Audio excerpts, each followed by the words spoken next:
toma el relevo.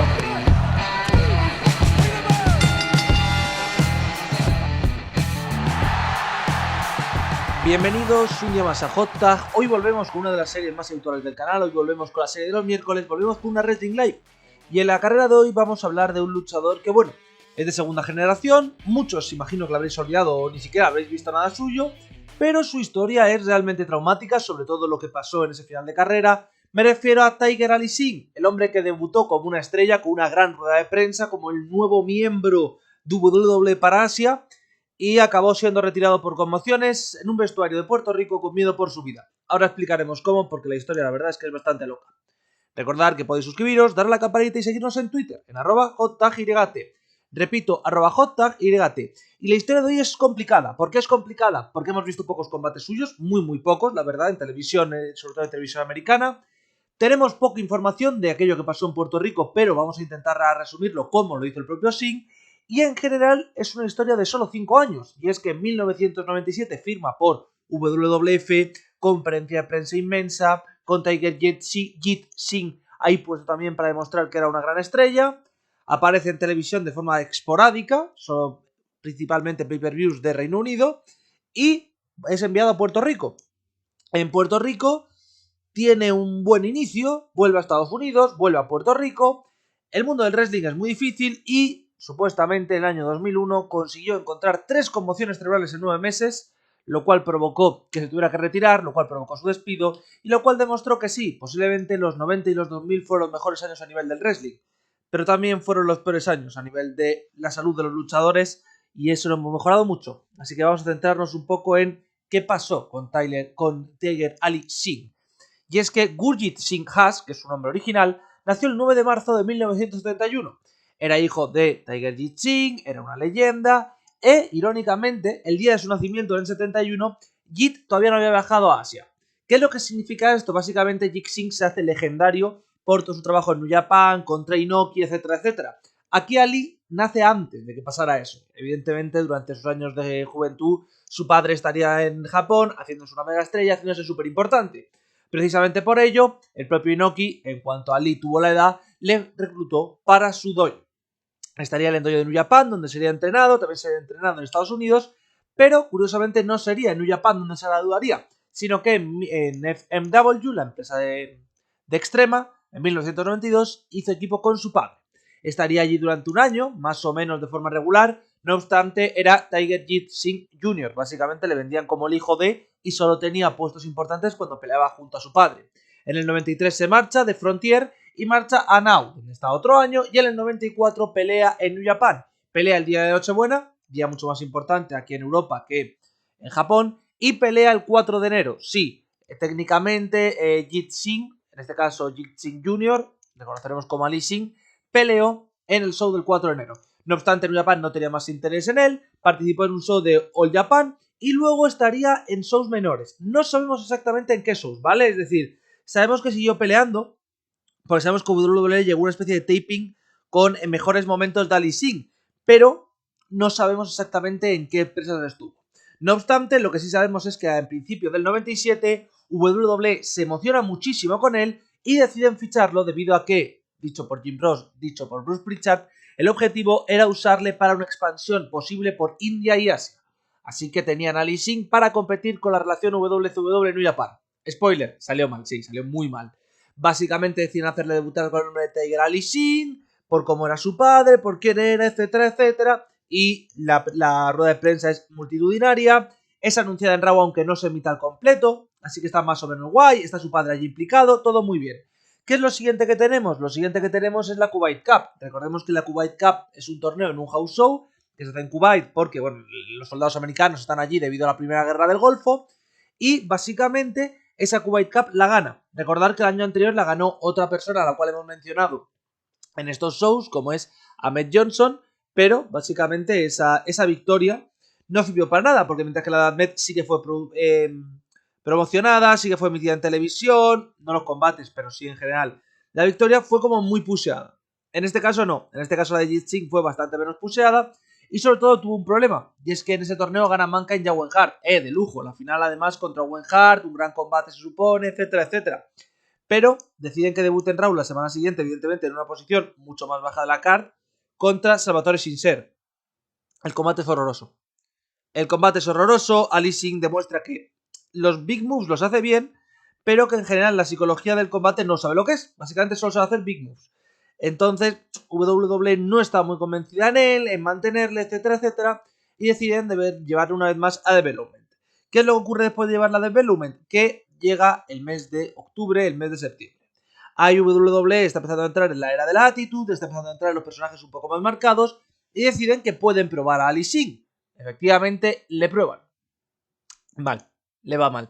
Básicamente pelea en Shotgun Saturday Night, son combates bastante malos, y luego en el pay-per-view One Night Only de Reino Unido, el cual se celebrará en septiembre, el cual ya sabéis que es el del main event infausto entre Michaels y Bulldog, pelea contra Cassin y le gana. Vale, bien. No tenía un personaje definido, era básicamente Gimmick Random número 1000, así que deciden sentarle una vez más. Le sientan, le llevan varios meses fuera y finalmente debuta en el 98. No obstante, su debut en el 98 es distinto, ya que aquí sí tiene un personaje. Su personaje es el de un hijo de papá rico de la India que lo que quiere es dominar la empresa porque tiene el dinero para ello y puede controlarla. Su debut es junto con una especie de sirviente llamado Babu, que es un luchador ecuatoriano en este caso, y básicamente todo se basa en darle al público dinero porque haga cosas ridículas. Normalmente peleaba Babu, no peleaba él, y la verdad es que no se consiguió poner muy over. Aún así, como le vendían como Ted DiBiase y tal, intentaron darle cierta ventaja. Era parte del low card de Raw de forma esporádica, es decir, tenía un par de combates, la mayoría los tenía Babu sin mucho nivel, consiguió una victoria importante contra Capital Carnage, otro pay-per-view exclusivo de Reino Unido, lo cual básicamente implica que va 2-0 en pay-per-views que técnicamente son house shows con televisión. Ya sabéis que los shows que se hacían en Reino Unido eran bastante de, oye, es un house show, pero le vamos a poner tele para venderlo a todo Reino Unido. Ya está. Pero bueno, tiene un combate titular después de ganar contra Edge, y es que se enfrentará a X-Pac por el título europeo en Heat. Evidentemente no gana.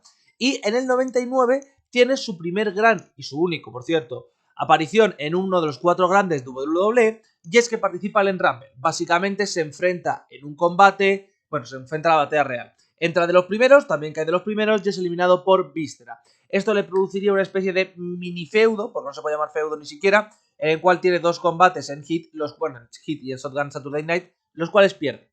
Ya está, no tiene más. Luego hará equipo con él en otro Saturday Night Heat para intentar colocarse en una Battle Royale por ser aspirante al título tag. No lo consigue, obviamente. Y después de eso se vuelve a perder un poco la card. ¿Por qué? Porque no aparece en tele, pero finalmente deciden que va a aparecer en los loops de House Shows. Y deciden ponerle con el Godfather por el título intercontinental. Evidentemente es un loop de house show, pero normalmente cuando le pones con un campeón es que tienes planes para él. Parece que contra Godfather tampoco consigue levantar al público, por tanto le ponen No Mercy UK contra Gilbert, al cual gana 3-0 en combates individuales en pay-per-view, todos los 3 en Estados Unidos, lo cual son estadísticas totalmente absurdas y que definen un poco cómo era en aquel momento Reino Unido. Pero tenemos el drama. ¿Por cuál es el drama? Básicamente es que sigue como Jover, hace el job a Kurt Angle cuando debuta en la empresa en los house shows, y a partir de ahí desaparece. ¿Cómo que desaparece? Sí, le mandan directamente a Puerto Rico.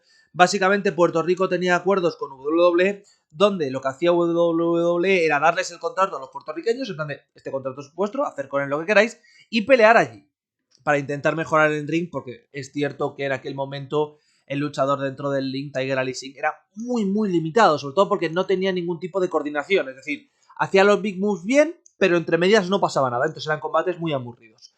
Le mandan allí, su primer paso por el país es relativamente positivo, se enfrenta por ejemplo a Jan Silva, a Steven Bradley, es decir, luchadores de desarrollo que también estaban allí, y vuelve para hacer de manager de D'Lo Brown y de Chas en el equipo Lowdown, que es un equipo horrible, yo no sé si lo habéis visto, pero es un equipo absolutamente horrendo, porque básicamente les visten como de pijamas, no tiene nada de sentido, tiene una especie de rivalidad con los Dudleys fuera de televisión principal, que es un desastre, pero aquí tiene, eso sí, su segundo combate titular de su carrera, y el último, por cierto, en televisión, que es cuando se enfrenta a Steve Blackman por el título hardcore, que no consigue, obviamente. Y a partir de aquí llega el drama, porque estamos en marzo del 2001, y en vez de meterle en la invasión, deciden enviarle fuera, deciden enviarle una vez más a Puerto Rico. Aquí no tenemos mucha información exactamente de cuándo ocurre, pero sí sabemos que en los primeros 8 meses que se tira en Puerto Rico, prácticamente desde marzo hasta diciembre, sufre 2 conmociones cerebrales. Aún así tiene un buen push, llega a pelear por el título de la empresa en una triple amenaza con gente como Apolo, no gana, Tras ello, derrota a Test. Junto a Rush McCullough y Payne consiguen 2 veces los títulos tag. Todos los luchadores no harían carrera fuera de Puerto Rico. Y Singh es más o menos conocido. Pero aquí tenemos la historia por la que Singh es habitual, la historia por la que hacemos este programa y la historia por la que Tiger Ali Singh es considerado como una de las personas peor tratadas por WWE. Y es que estamos en 2001. Estamos en Puerto Rico, antes de Navidades, se supone. Entendemos que será 23-24 de diciembre. Hay un evento en un estadio de béisbol, ¿vale? Lo que es habitual, en Puerto Rico sabéis que hay muchos combates en esto de béisbol. Y Tiger Ali Singh tiene que pelear. Está lloviendo. Como está lloviendo, Tiger va a cambiarse ya a la ropa de calle porque lo normal es que suspendan el show. Este show, según todo esto ya es según Tiger Ali Singh, ¿vale? A partir de ahora, todo lo que vamos a informar es que es Tiger Ali Singh el que lo dice. Supuestamente le dice el promotor que no, que han tenido que suspender 2 veces el show por la lluvia, que esta tercera les costaría dinero con los patrocinadores y que se va a hacer, y que por tanto Tiger Ali Singh tiene que pelear. Tiger Ali Singh se enfrenta a él, pero decide que va a pelear. ¿Qué sabemos seguros? Durante este combate, a los 5 minutos, resbala, dándose en la cabeza, con el agua básicamente de la lluvia, y provoca una conmoción cerebral. Vale, hasta aquí bien. Aquí es donde la historia se vuelve absolutamente loca, y donde la historia es, bueno, que no sabemos exactamente qué pasó. Tenemos la información de Tiger Ali Singh, no tenemos información desde Puerto Rico, no tenemos información del resto de cosas, pero básicamente Tiger Ali dice que él se despertó de la conmoción cerebral en el vestuario. Que él estaba solo, que no había nadie, ni luchadores, ni gente, ni absolutamente nadie. Y que se asustó, porque él dice que siempre después de los combates, pues recibirían ahí, pues estarían luchadores cambiándose, etcétera, etcétera. Y dice, repito, que se sintió como debió haberse sentido Bruiser Brody, bueno, que recordó la historia que le había contado su padre sobre Bruiser Brody, que claro, que él se había puesto enfrente o se había enfrentado a un miembro de un promotor, básicamente. Y que por tanto temió por su vida, decidió huir al hotel y al día siguiente voló directamente a Toronto huyendo del país, dejando sus pertenencias allí, recogería muy pocas cosas, pero dejando la mayoría de sus pertenencias allí. Esto es turbio de por sí. Estamos hablando de 3 conmociones en 9 meses. Tenía que recuperarse, estaba lesionado. Llega a la casa, supuestamente un amigo le lleva al hospital, le hacen escáneres, tal, tiene todo muy, muy jodido y tiene que recuperarse. A los 3 meses, WWE llega y le manda una carta de despido de, bueno, pues chao, colega, por lesiones. Vale. Tiger Singh denuncia de básicamente racismo, básicamente acusa de que otros luchadores le habían llamado taxi driver por ser indio, por tanto, jaja, lol, ya sabéis que está el esto de que los indios son o conductores de taxi o parte de un deli, y también que le habían llenado el turbante de basura en el 99. Además, afirmaba que WWE le había hecho trabajar en condiciones peligrosas para su salud, etcétera, etcétera. Evidentemente, la defensa de WWE sobre esto último fue, disculpa, pero tú no tienes este contrato con nosotros, es decir, sí estás bajo nuestro contrato, pero tu contrato está cedido. El problema lo tiene la empresa puertorriqueña, no nosotros. Fue una denuncia de 7 millones de euros. La denuncia, no sé si fue desestimada o finalmente llegaron a un acuerdo fuera de corte, pero básicamente WWE no fue ni sancionada ni por racismo ni por esto, y Tiger Ali Singh lo pasó realmente mal los siguientes 5 años. Según informó él en esta entrevista con la con la joven Amin Dillon, que tiene una especie de podcast donde entrevista a diversas personas, lo que dijo es que pensó quitarse la vida, 2 ocasiones estuvo a punto de hacerlo, y que tiró 5 años para recuperarse por completo de sus conmociones. Lo pasó bastante mal, estuvo muy bajo, y normalmente esta historia acabaría mal, acabaría triste, acabaría de forma muy muy dura. No obstante, y por suerte no, debido a que, por desgracia, eso sí, uno de sus sobrinos tiene leucemia. Ya sabéis que la leucemia es una enfermedad muy muy dura, sobre todo en niños, que provoca graves problemas y que en general es muy duro para toda la vida, y Ali Singh encontró ahí su motivación. Básicamente se ha dedicado a trabajar en organizaciones benéficas desde ahí, haciendo diversos shows, etcétera, etcétera, y en 2008 decidiría volver al ring, volvería en Japón, volvería en Hase. Pelearía un par de veces, luego pelearía en un par de Tiger Manias, que son eventos indies que se han hecho en Canadá, creo que con carácter benéfico, aunque no he podido confirmarlo en ningún momento. Se encontrará otra vez con viejos amigos, Big Daddy V, Rhino, Tyson Dux, es cierto que no era amigo, pero gente así. Es decir, encontré una vez más su sitio en el mundo del wrestling. Actualmente está bien, actualmente está sano, así que no tiene mayor problema. Pero vayamos una vez más a lo que hemos contado de su carrera. Es decir, su historia al final ha acabado bien, pero su historia pudo acabar muy mal. ¿Por qué? Pero ocurrió en Puerto Rico. Y yo no voy a entrar, evidentemente, esto no es un caso Bruiser Brody de no sé quién lo hizo mal, no sé quién lo hizo bien, a sentido de lo quisieron matar. No, porque no lo sabemos y porque parece que no era el caso de que lo quisieran matar. En todo caso, que sudaron pollas de él. Pero es que lo que estamos hablando aquí no es una cosa de Puerto Rico, no es una cosa del wrestling indie. Estamos hablando de los 90 y los 2000. lo que vemos todas las semanas en estos Wrestling Live. No existía una preocupación por el bienestar del wrestler. Si tú tienes dos conmociones actualmente, te tienen que sentar. Ya está, te sientan, no hay debate sobre ello, no hay un no, pero es que tal, te sientan, punto. Christian, fuera del wrestling durante años por ese problema de conmociones. Daniel Bryan, lo mismo. Es importantísimo que actualmente se impida que un luchador pelee conmocionado. A finales de los 90, a principios de los 2000, no existía esa cultura. Tampoco existía esa cultura de, hey, si no hay las condiciones adecuadas, no podemos pelear. Es más, esto me recuerda un poco a lo que decía Lauda, ¿no? En la película esta de Rush con el circuito de Nürburgring. Yo acepto pelear acepto correr con un nivel de riesgo. Por encima de ese riesgo no puedo correr, porque es poner en riesgo mi vida.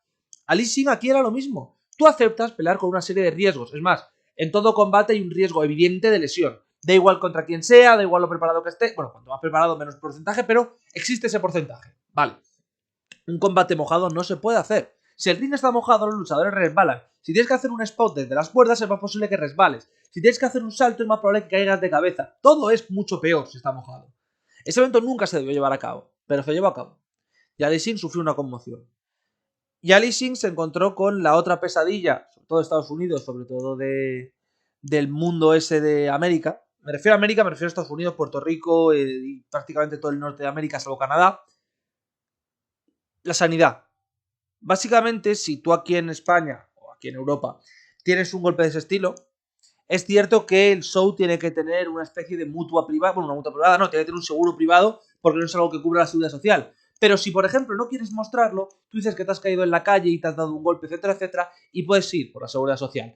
Es cierto que te sale gratis y bla, bla, bla, pero puedes hacerlo. En Puerto Rico ya sabemos que no había ese sistema. Vale, guay. Pero aún así es un luchador que ha sufrido una conmoción y está noqueado en el vestuario porque no hay nadie para ayudarle. Eso es lo absurdo de esta historia. Y es la demostración de nos da lo mismo. El Tiger Ali Singh dice que era porque le querían matar. También en otras entrevistas pero decía que era insinuado como que le quisieron dejar morir. No creo que fuera eso. Simplemente se la sudaba. Era, sí, el americano este tiene una conmoción cerebral. Pues ya se levantará. O no, me la suda.